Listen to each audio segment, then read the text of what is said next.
in for this first iteration of what will be a semester-long series of talks under the title of On View with various galleries in the Bay Area and artists, just to connect graduate level students and the CCA community with galleries that are in the area, especially whilst even those in the Bay Area can't necessarily make it to those spaces, and while the community is really spread all over the country and the world. So today we have members of the team Ratio 3 with us, which is a gallery located in the Mission. And we're going to be learning about their current show, Sea Change, which opened on January 22nd and has just been extended. So you have plenty of time to go see it if you're in the Bay Area. It's now closing on April 3rd. And with us today, we have owner Chris Perez, and artist liaison and head registrar Hagen Crosby is the one who will be sort of showing us around the space. And both Hagen and Chris are CCA alum, so it's really lovely to have them here today. And then we also have Theo Elliott, who's the director at Ratio 3. So what we're going to do is sort of a virtual tour with Hagen there in the gallery and Chris and Theo sort of walking us through this really huge dynamic group show. And then I will kick off a discussion with some questions, and then we'll open it up to questions from you. But if you'd also like to ask any questions along the way, feel free to drop them into the chat. So yeah, I'll hand it over. All right, I'll start. Welcome everyone to the gallery. And so today we're just going to casually walk you through our current exhibition, which is called Sea Change. And is there a way to where we can highlight what Hagen is doing? Yeah, okay. So just to give you a little history about this exhibition, how it came together. It was intended to be a two-person booth originally at the Fog Fair, a collaboration with Ratio 3, us from San Francisco, and a gallery from Los Angeles called Nonaka Hill, who we're very close friends with. And obviously the fair got canceled, but we decided to move forward with our collaboration in a very, very expanded way. And to be frank, I'm kind of glad the fair was canceled, because we were able to do this incredibly beautiful show together that would not have been possible at an art fair. So Nonaka Hill are run by a husband team of Rodney Hill and Taka Nonaka. And Rodney is a veteran dealer, having worked in many galleries for many years. And he started Nonaka Hill, I believe, 3 years ago. And their focus is on primarily Japanese architecture, design, and craft and art, but also that kind of place where craft kind of crosses over into art. It's a very kind of thin line.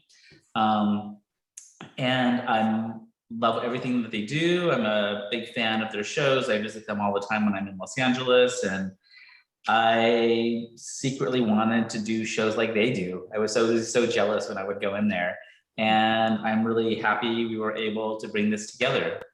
So the show is a collaboration with artists from their program, artists from our program, and a few artists outside of the program whose work we've admired and thought would look good in the show. Theo? It looks like Theo is a little frozen there. Maybe I'll just give Okay. the joys Zoom. We can hear you just fine. There you are. Okay.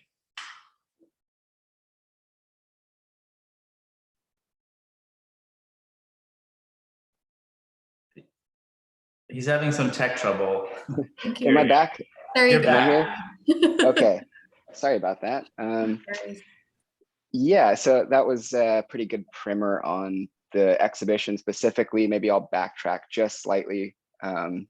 For those who are not familiar, Ratio 3 is a contemporary art gallery. I believe we're working on our now 18th, 17th year in business. I've personally been with the gallery for about 8 years, and yeah, we've run a pretty familiar to most people model of representation, right? We've got our roster of artists, and primarily cycle through solo exhibitions of the artists that we represent, with a few curated group shows interspersed throughout the year. Since this last year kicked off during this pandemic era, I think we've leaned even more deliberately into group exhibitions. I feel like that has made sense in terms of programming around a really volatile, kind of unpredictable circumstance, right? Where for a period there, should we even be open? Is this the best time to focus on this? And I think this show, Sea Change, is very emblematic of that, leaning into group exhibitions. As Hagen has started taking us through the show a bit, you can already get a sense that there are a lot of artworks and quite a few artists represented in the show. Where our typical show, sometimes can have as few as 8 or 10 works, maybe 20 works on average. I think we're pushing almost 90 artworks exhibited here, so it's atypical for us in that regard. But given the premise, this collaborative kind of nature of the show with Nonaka Hill, our guiding principle was basically, if we think it fits, it fits. So we ended up with a lot of work, and I'm quite proud of how many dialogues between different practices, both in our program and the practices of the artists from outside of our program, how many dialogues emerged. So Hagen has sort of been panning us through sort of the entry gallery, and now we're looking at a few selected works from the second gallery. Hagen, if you could maybe just go to the very start and give people the impression of when they first come in the door. I think there's a cool, yeah. There's something special about first walking into a show, and so let's try to at least approximate that a bit here. Oh yeah, and now you can get a sense of how you find us. We're very inconspicuous on the street. Okay. Our all black facade. You come inside.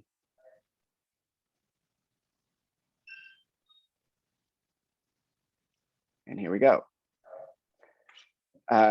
If you are in the Bay Area or find yourself here and set up a visit, you'd normally see me sitting right there up at the front desk. So yeah, we, in putting the show together,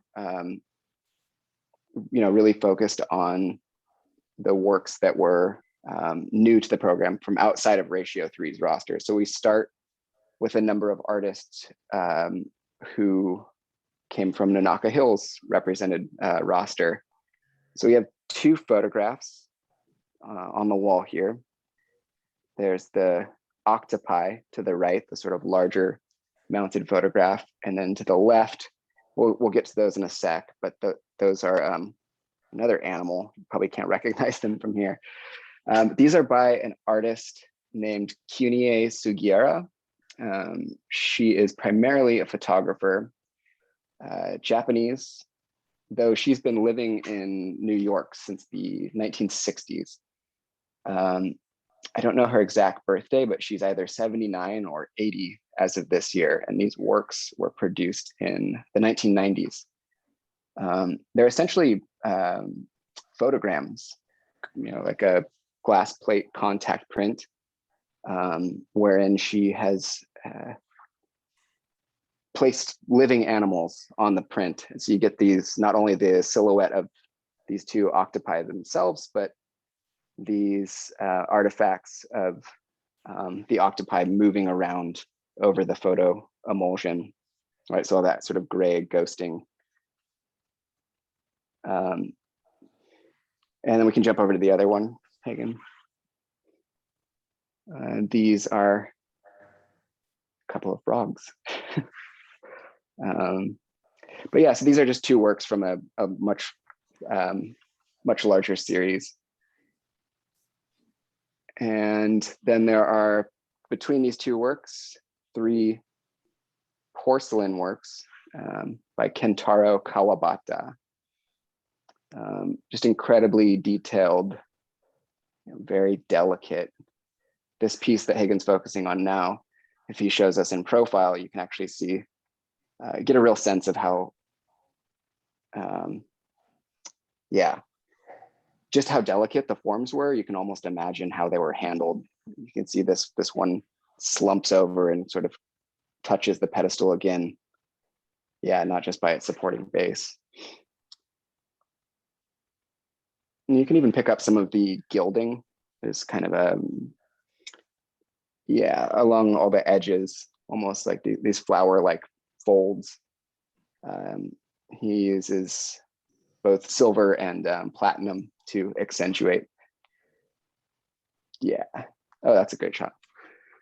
And then right behind Hagen, there is a mysterious orb-like object by an artist named Keita Matsunaga.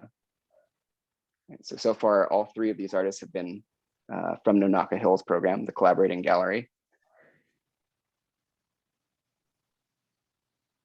And this, to me, is just an impressive, wondrous object.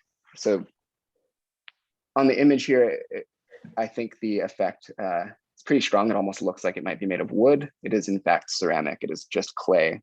And there are these beautiful streaking sort of striations of color. Yeah, you can see, yeah, so all that banding,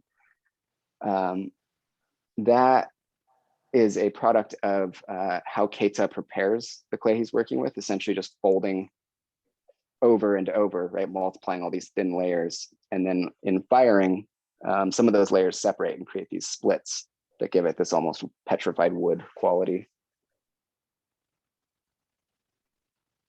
And then there are 2 paintings in this room by a local artist from outside of our program and also outside of Nonaka Hill's programs. This is one of our guest collaborators on the show, John Zurier. Minimal work where, from a distance, especially over Zoom, it's hard to discern what's going on, but you can start to see these distinctive brush marks, these very carefully considered surfaces, very subtle. Maybe Chris, do you want to take over for gallery 2? Yeah, I can actually just give a little bit more commentary how the show physically came together. So we started planning this in, was it November, Theo, I think? It depends on when you start the clock. I mean, if you want to start it when we first started imagining collaborating with Nonaka Hill, it's 2 years ago, Yeah, but the show kind of came together in a really fun way, in that we were placing a lot of trust within Nonaka Hill, and they were placing a lot of trust with us about the artworks that we would provide and the artworks that they would provide. So we would get little images over text message of some incredible Japanese ceramics that were coming, but we really didn't have a full scope of what was coming from Japan, which made it all the more exciting of when everything arrived in early January. And we spent 2 days unwrapping all of these incredible, beautiful objects. And then it got even more exciting when our artist's work was coming in, and then the guest artist's work. So it was interesting because we're used to kind of maintaining control over how we do exhibitions and exactly what's going to be in it and where it's going to be placed. But suddenly we've got 2 other voices in the mix. And I think there was like one point where I just realized, let's just let them kind of do it in the gallery and see what happens in terms of the installation. And, they certainly made a lot of curatorial choices that I wouldn't have made, but I really admire them for that, of placing works, in different places or at different heights to really play with the scale of the space and the scale of the works together. So this is gallery 2, And right here on this main pedestal is a series by Masaomi Yasunaga, and this is his Empty Creatures series.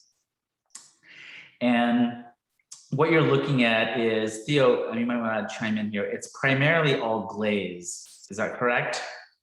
That's correct. I actually had to educate myself beyond my very basic understanding of what I thought glaze was previously. I almost thought of it as like a top coat for ceramics, which is how it's often used.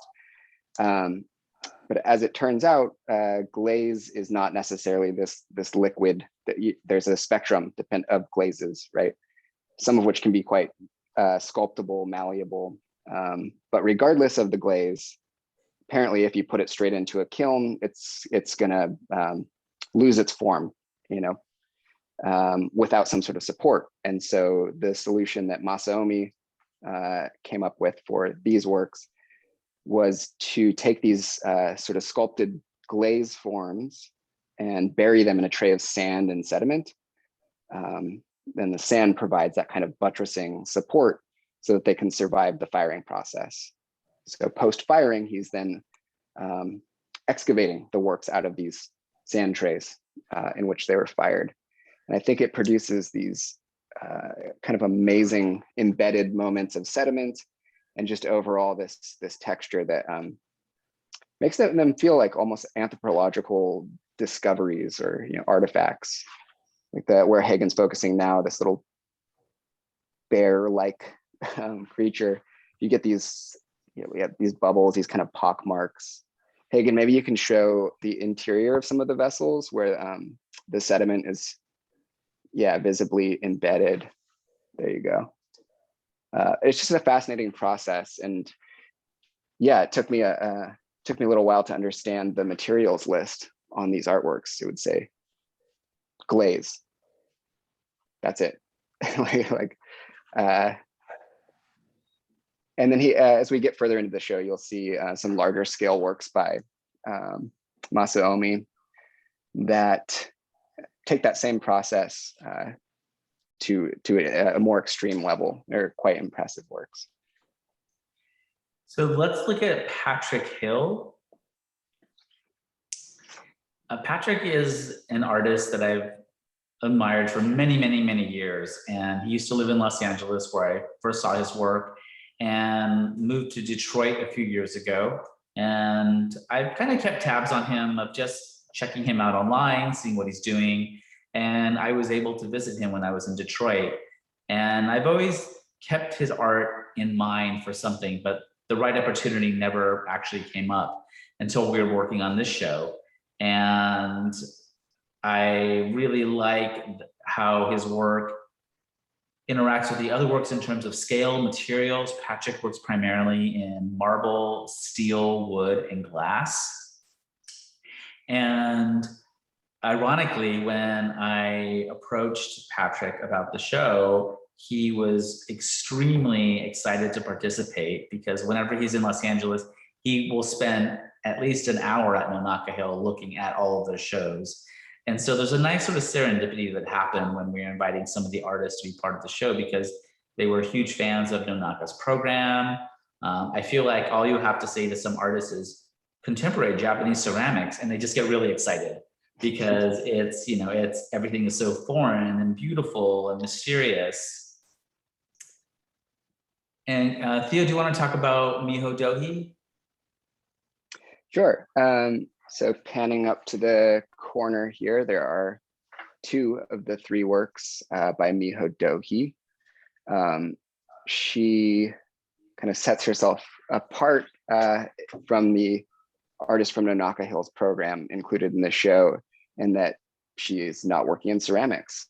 Instead, she's working in just about anything but ceramics. The materials she uses are basically anything is fair game, is the approach that she'll take. And the works walk this really delicate line between intuitive, kind of responding to whatever material she's committed, like in this wall-mounted piece, there are these sort of cords of fabric that Miho has bound with a yarn to the point that the fabric starts to bend under tension. And so that material property, that material response kind of dictates the form of the sculpture. So it's a sort of push and pull between, her intuition and what the material is kind of asserting. And here's the third work by Miho. So they're,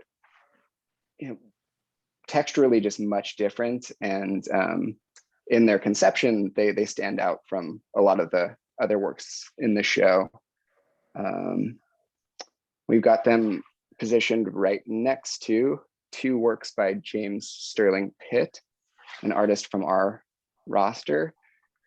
He had been based in the Bay Area for quite a long time, but about 2 years ago relocated to Santa Fe. So these works are made of wood, although especially in person, the texture is quite ambiguous. Hagen, maybe you can bring us in a little closer. Yeah, so James has developed over the years a lot of techniques that can push the materiality of wood, which is almost exclusively the media that he's worked in for the last decade or so. It can push the wood to be much more ambiguous, right? So this almost stone-like, kind of granular texture, he produces that by reconstituting the sawdust, right, from cutting these forms out of slats of plywood, and he mixes that into a painting medium. So, right, once he's applying the color, the paint, he's adding in this sawdust texture, creates this sort of soft, almost foam, almost stone-like quality. Plays nicely with the ceramics in the show, and I quite like the sort of dialogue with Miho Dohi's work. Again, this kind of unexpected choices around material. And then maybe you could speak a little bit, since the works you kind of first see in the show you mentioned are from, I think you said 1990, but I think some of these are as recent as 2020 or 2021. I wonder if you could speak just to kind of the range of if most of the works are more recent, or if actually more of them are from, closer to 1990. Yeah, that's a good question. I would actually say that Kunie Sugiura, those photographs that we saw that were dated to the 1990s, are kind of more the exception. Most of the works in the show, like what we're looking at now, Masaomi Yasunaga's Empty Creatures, those are extremely recent. The painting you see on the left side there, Lori Reed, a Bay Area artist, not from our program, but somebody that we just felt really fit within the tone of the show as the show was taking form. This painting, it's got maybe when did the show open? Add 2 weeks, and that's around when this was finished. So I would say that for the most part, the show is really up to the moment. But given that there are, I believe, 15 artists in total in the show, in some cases, the work that resonated with the rest of the exhibition was a bit older. And for an artist like Kunie, who made those animal photographs, she has a huge body of work to choose from, and those just really impressed us. This is also a painting by Lori Reed. Hagen, maybe you want to take us into the main space, and Chris, maybe you can kick us off there. Yeah. Here we go. Look at that. So do you see how many pedestals we have? we have a lot. So I just want to talk a little bit about how you install a show like this when there's so many objects and there's many voices. I think the only way to do a show like this physically is you have to bring all of the objects out. You have to see them in person and start moving them around the space and seeing if there's any dialogues happening or how things physically look, you know, within the sight lines, how do they look on the pedestals? And oddly enough, I feel like when we started installing on a Sunday evening, and we just started bringing works out and putting them on the pedestals. And I feel like maybe 50 to 60% of the works that we placed on the pedestals that first night just stayed there. It's sort of a, you know, serendipity in a way where it just looks good. And over the next few days, you walk by and you go, oh, it still looks good. That looks good. And then the rest of the works kind of come together over the next few days of putting something up, stepping away, looking at it, talking about it, sharing the image with the artist, and then coming back to it and possibly moving it around. But I feel that the show is certainly has a lot of works, but at the same time, there's really a restrained installation feel to it. And we really wanted to do a show that, especially in the current climate, that was abundant and generous and bring a lot of beautiful things together and see what happens. Yeah, it's hard enough to get out and see art in this paradigm that we're all operating in. So we figured should be a lot to see if you are going to make the trip. This is another work by Kunie Sugiura, same photographer of the animal series. Again, a very painterly kind of approach to photography,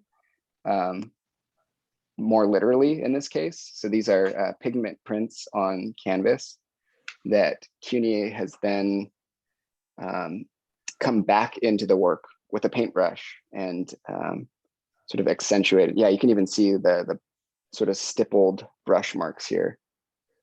So in response to the existing lights and darks of the photographic print, she's gone through and sort of punched things up and placed the work in this really exciting kind of ambiguous space of photography and painting.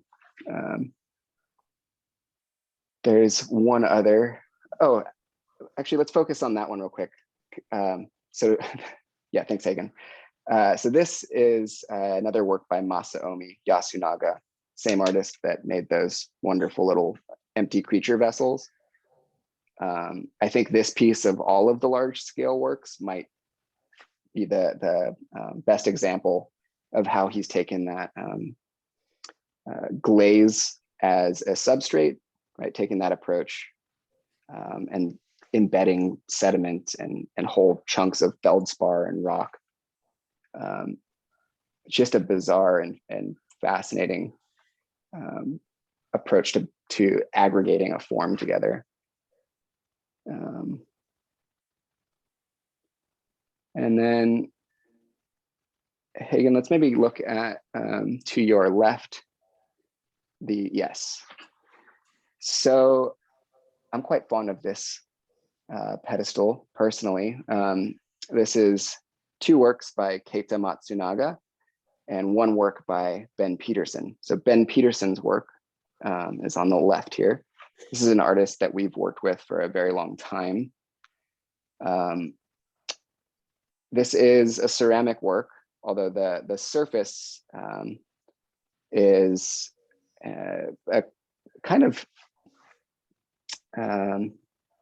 it's a technique that Ben has developed that I haven't seen used elsewhere. So it's a combination of Venetian plaster and encaustic that creates this kind of dull sheen. It's actually picking up pretty well in the video, but you can see that there's a gloss. And then the underlying form is slab assembled clay. And just the amount of control he has over clay as a medium, I think is truly, truly impressive. And then to put that work right next to Keita Matsunaga, also a ceramic work. also a amazing control over his medium, but to a very different end, right? Where he's using that thin layering technique to create what again almost looks like wood, these banding bits, and then those separating, yeah, those splits that you see.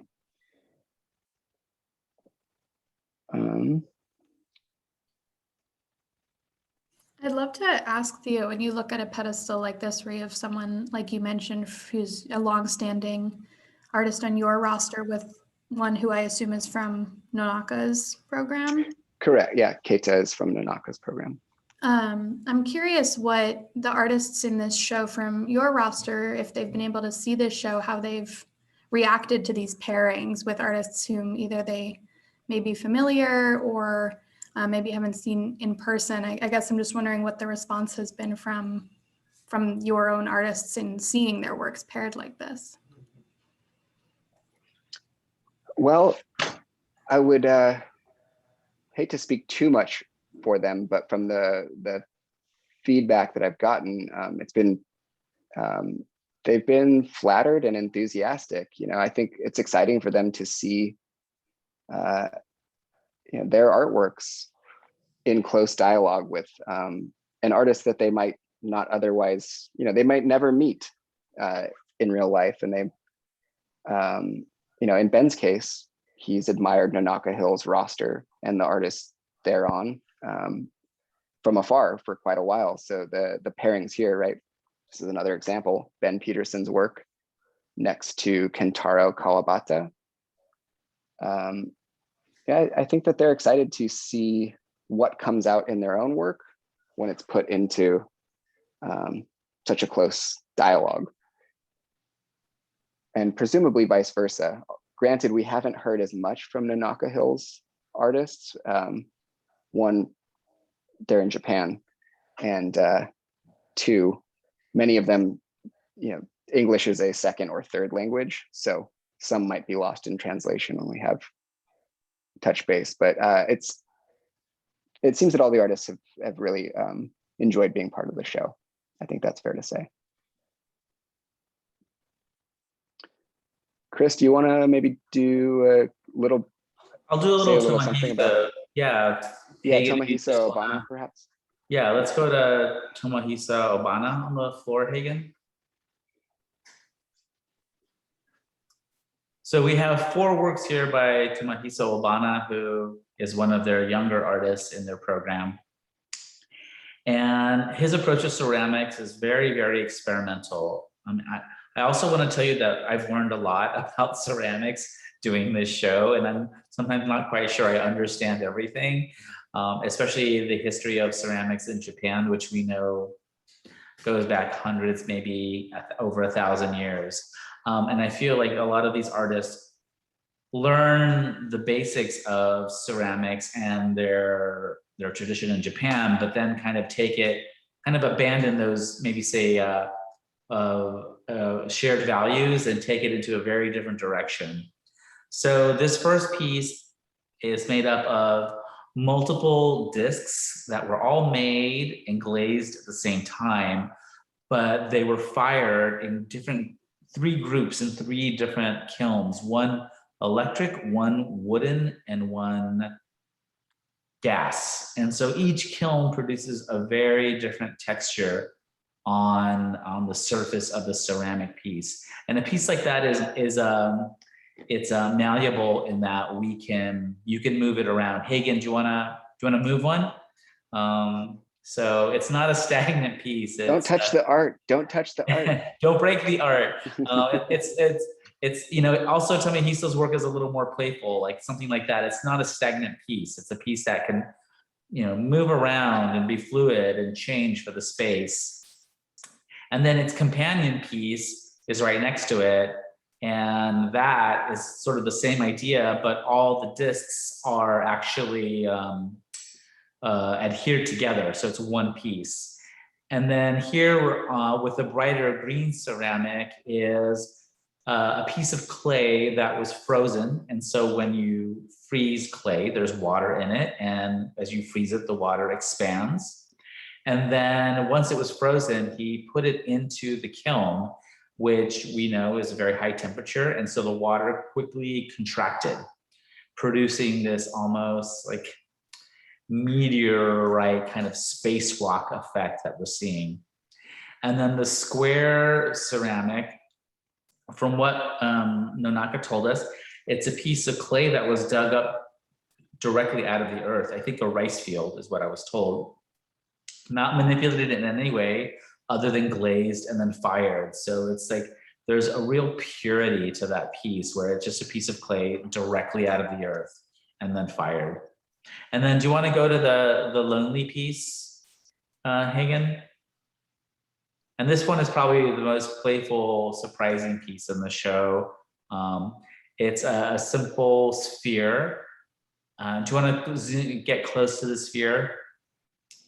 And if you can see, there's a little drop of glaze right on the bottom of it, and then go down, and then on the floor we see a slab of ceramic with splattered green glaze. So obviously the piece is not active, it's not happening in real time. It was done in the artist studio, but it's installed to give the suggestion of that the piece is kind of alive.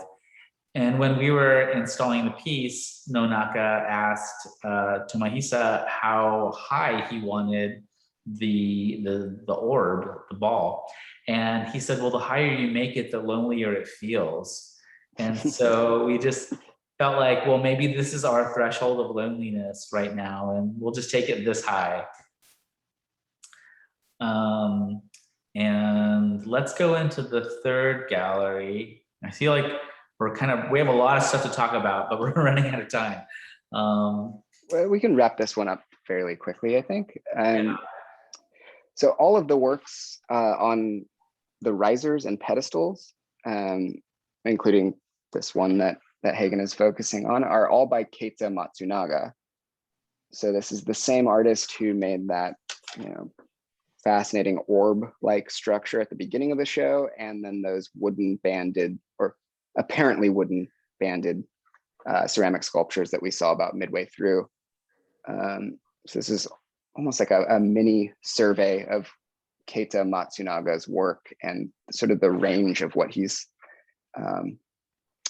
able to do within his practice. I think he's clearly very inventive, and kind of coming back to what Chris said about working within a longstanding tradition, I think that Matsunaga's practice exemplifies that sort of ethos of really having a strong grasp of the more traditional fundamentals of the medium, and then building a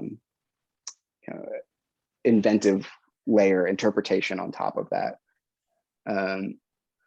Hagen, maybe let's go to the black and white shell-like form. I think this communicates the technique quite well. So what Matsunaga has done here is made a substrate, a ceramic form, and then printed out a photograph, a vinyl print. It's an image of corrugated metal from his studio wall, right? And then wrapped the clay form in that vinyl photographic print and placed it in the kiln so that the vinyl kind of bakes into the surface. So you're looking at a ceramic, but that texture is actually a photographic image. And maybe let's take a look at Miriam Baume. Yeah, there we go. So this is one of our artists based in Berlin, photographer Miriam Baume. These works, so there's this piece and then two more in the show. They definitely fit within Miriam's overall methodology, her practice of taking photographs of photographs, right? In the broadest sense, that describes a lot of what she does. These are quite recent works that, compared to what she's done previously, are actually fairly straightforward, right? So what you're looking at is a photograph of a folded photograph. right? So there's no fold there. There's a bit of a trompe l'oeil effect. The other two works up on the wall here, right? They're silhouettes, right? Mountainscapes. They too are photographs of found photographs, right? Taken from this old like adventuring manual that Miriam found. So yeah, it's hard to read over Zoom, but the photograph has those almost like Ben-Day dots, the printing artifacts from a mass-produced kind of media. But from a distance, it's not immediately apparent where they were sourced from. Yeah, you can just make that out here. Yeah.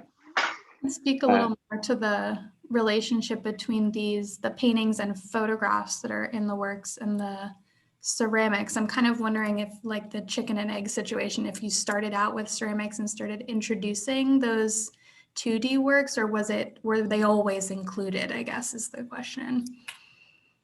Yeah, that's such a great segue and a great opportunity for Hagen to show you that. Hagen, if you back up and show the sight line where you can see the 4 cups. Yeah, and then the 2 works framing them. Mm. So as Chris mentioned earlier, having Nonaka Hill make some installation decisions was great for us, because they had a lot of inventive and surprising ideas. I wish I could claim credit for this, but this was definitely Taka and Rodney. But those works are actually hung conspicuously high. They're almost the bottom of the frame is nearly eye level. And that was a response to the height of this plinth, and then these works by Keita Matsunaga. So I think in this case, in terms of chicken and egg, the photographs were perhaps the egg, right? They came in response to this idea of presenting these 4 urushi lacquered Keita Matsunaga cups, like both the contrast of their vibrant color and this fully black and white monochrome photograph. And then also the hanging height relation and the idea of kind of evoking a landscape, right, through the imagery of Miriam's works. Hagen, can you let's highlight Mitzi Peterson's work? I think we're running out of time, but Mitzi's a CCA alum, so let's check it out. Mitzi's an artist that we've worked with since I think the gallery started 2004, 2005. And her work has radically changed over the years, but still holds on to its very sort of humble materials.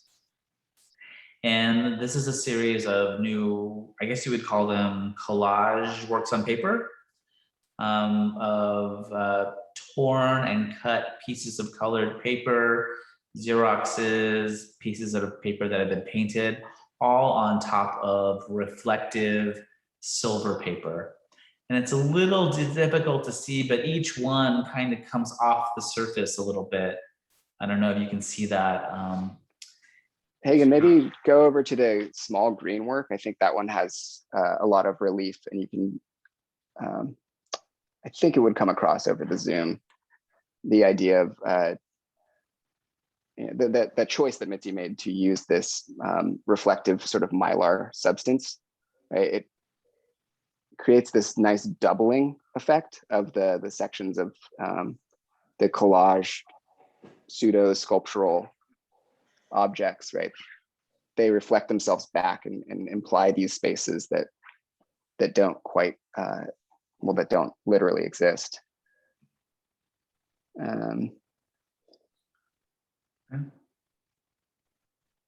Since we have 10 minutes left for questions, Hagen, why don't we give them a little nice visit to see the boxes in the back room. Normally, most people don't get to see this view, but it's such a special thing that you should all definitely see it.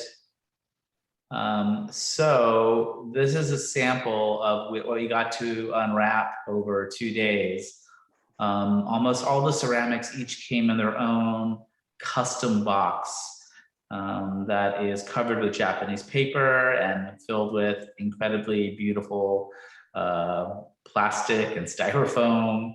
And yeah, and then some even have writing on the box that the artist did. So this just it gives you a sense of how detailed the Japanese are in terms of organization. And it's such a beautiful thing to look at.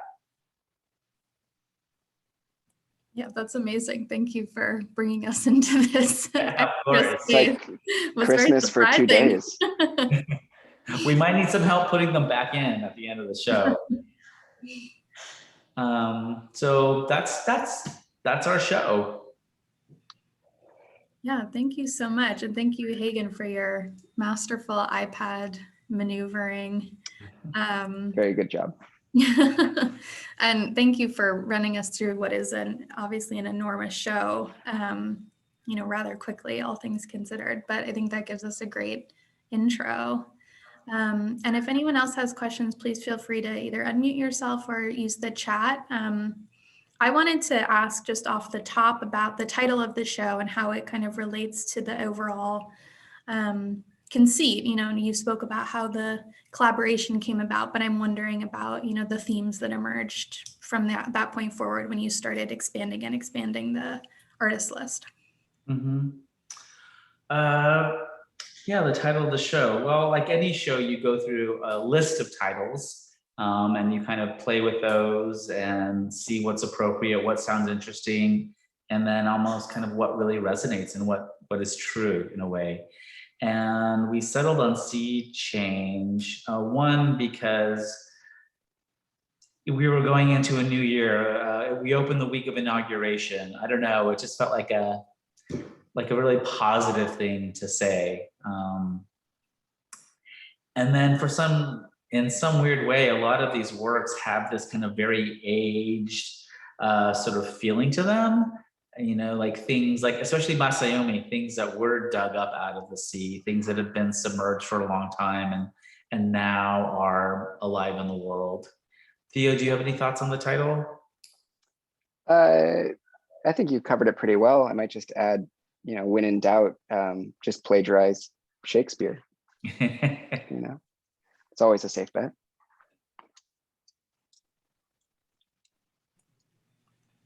I would agree with that. The Bard. Yeah, I wonder if, looking at, especially seeing the texture of so many of these and hearing the descriptions of how a lot of them are made, I feel like this sort of reimagining of very traditional techniques or sort of using a expected material, a familiar material, whatever word you'd like to use, in a sort of unconventional way is really a strong undercurrent here. And even though they're not all necessarily from the last year or so, I'm wondering if that is sort of, a resonant theme for right now, sort of breaking down what's expected or breaking down the sort of boundaries of specific categories or specific material limitations, things like what's on screen right now. I feel like these are much more kind of austere and maybe sort of deceptively simple, and then others are very, very complicated and intricate, but they all are kind of rooted in this new way of working with a familiar material. I think there's a question in there. I mean, it was great commentary. Yeah. Just thinking out loud. I mean, I can say that I've learned that ceramics just isn't clay in this show. Mm-hmm. It's something entirely different. And, it really broadens the definition of ceramic. And maybe we could talk a little bit about that idea between, especially with CCAC, where craft can become art.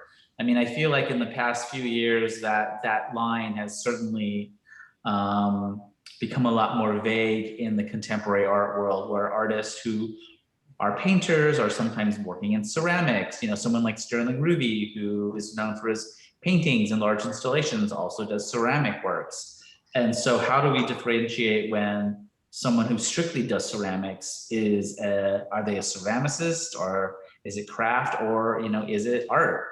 And that's, you know, that's something I think you definitely see in the show of artists working in very different mediums, and just coming to terms with the acceptance of something. All it has to do is just be. It doesn't need to be something that we want it to be or what we call it. It just is.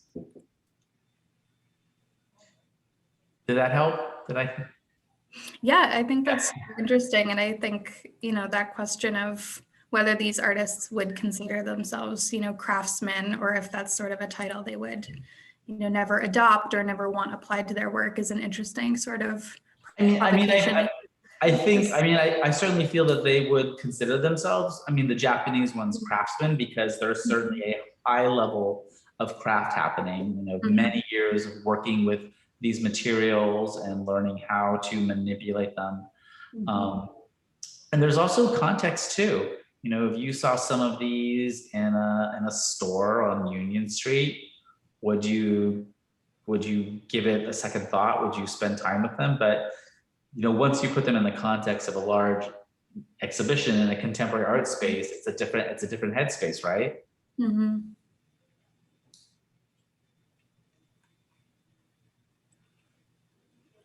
Yeah, I don't know if Theo, if you have anything else you want to add about the materiality, or the kind of, you spoke a lot about the processes that certain artists were using. So I think you maybe told us all you want to tell us. It's an interesting thought, because it is definitely something that, you know, as the show was taking form, you know, I felt it was very important to understand, because it's central to a lot of the decisions that many of these artists are making. And it in some ways is part of like the logic of the practice.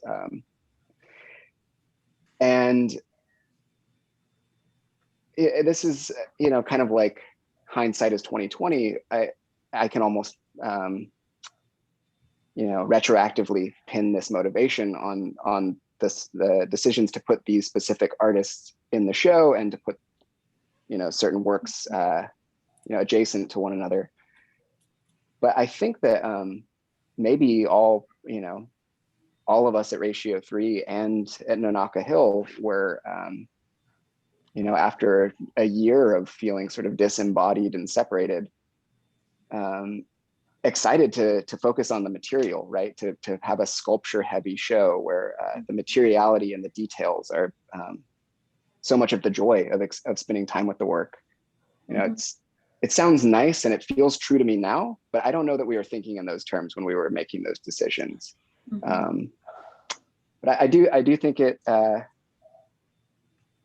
least subconsciously, you know, was guiding the show. And I think maybe that's come clearer too, in just seeing the people who have made appointments to visit the show in person.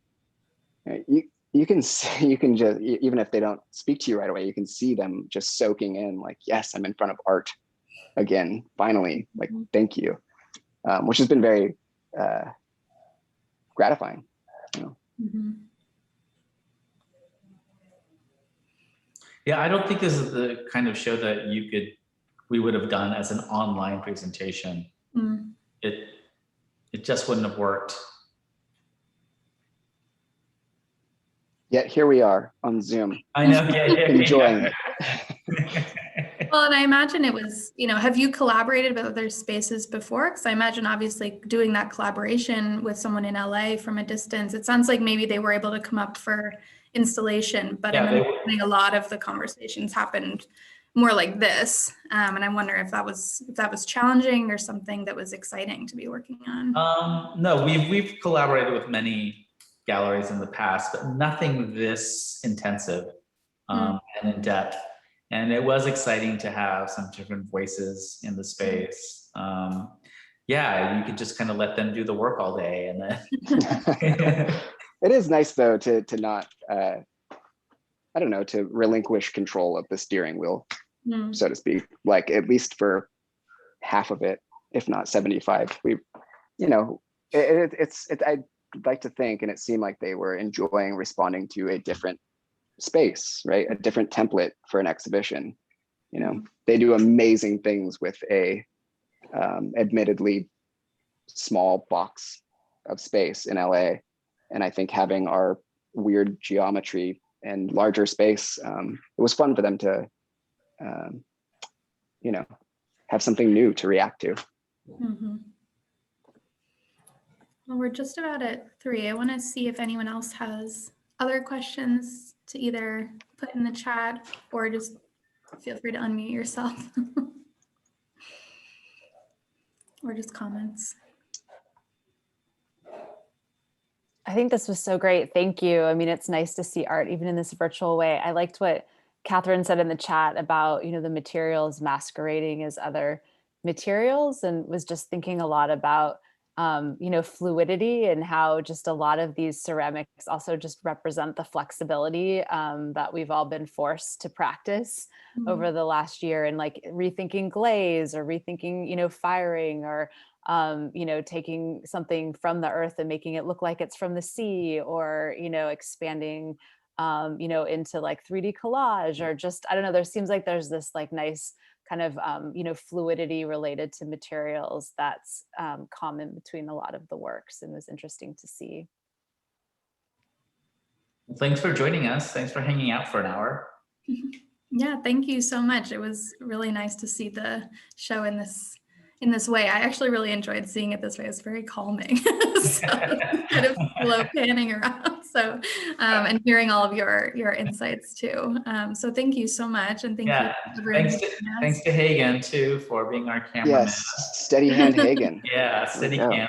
Yes, you have a new career in iPad touring. So if anybody is in the Bay Area or finds himself in the Bay Area before April 3rd, you can visit our website, ratio3.org, and there are many places where you can click through to book an appointment on Fridays and Saturdays when we have these 30-minute slots, you know, for groups of 1 or 2 people to have 30 minutes to enjoy the show, masked and distanced safely. We love seeing people see the show. I mean, that's a huge part of why we do this at all. So come on through. Also, the appointment includes visiting at all gallery, which is part of our complex, so you get to see them too. And book early because they tend to fill up pretty quickly for the weekends, which has been great.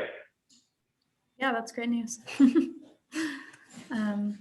Okay, well, thank you. I put that link in the chat earlier, so hopefully everyone has it to make appointments. But yeah. Great. Thanks so much, everyone. Thank you. Take care. Bye. Thanks. Bye.